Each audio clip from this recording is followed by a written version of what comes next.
I was 24 when my mom asked me to stop by her place and help set up for her book club. I'd been living on my own for a few years, juggling freelance work and the strange quiet that comes with adulthood, but my mother still found ways to pull me back into the familiar orbit of her life. I didn't mind.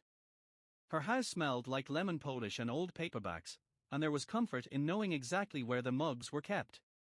When I arrived, the driveway was already half full. I recognized a few cars, women my mom had known for decades, people who'd watched me grow up, scolded me for muddy shoes, slipped me extra cookies when my mother wasn't looking. I carried a box of chairs inside and nearly collided with someone in the hallway. "Oh.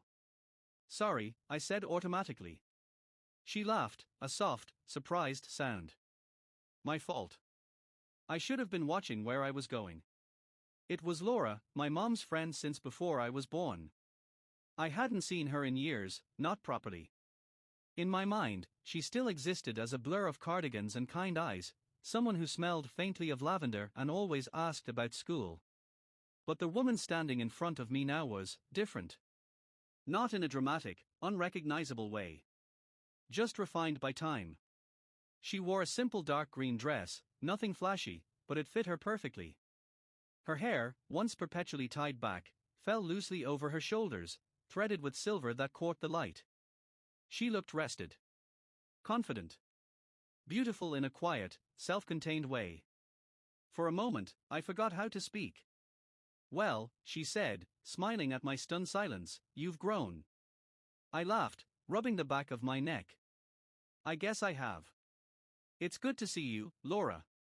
"You too," she replied, and there was something curious in the way she said it, as if she were really looking at me for the first time in a long while.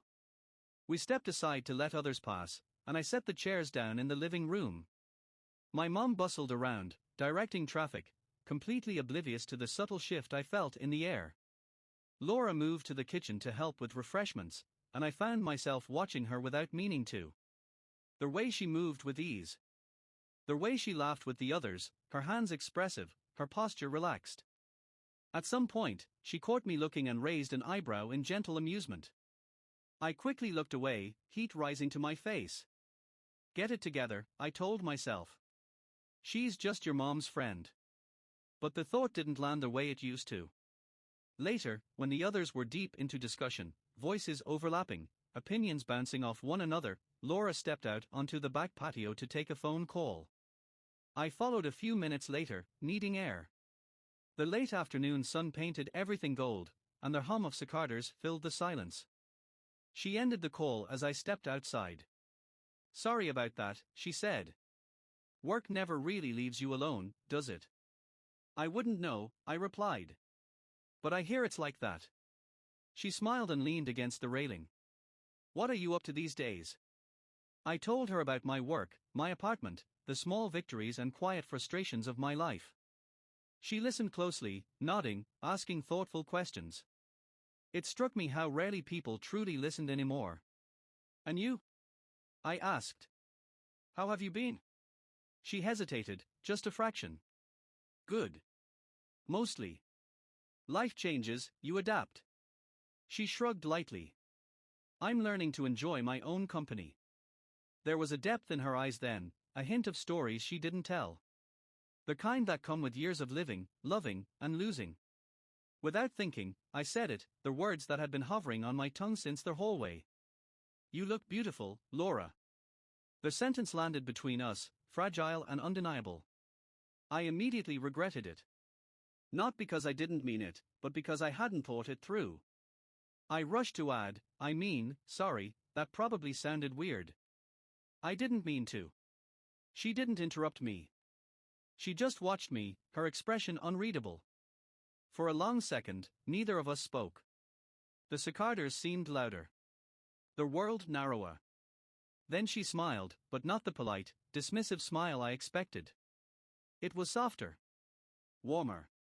And something else I couldn't name. "Thank you," she said quietly. "That means more than you realize." I let out a breath I didn't know I'd been holding.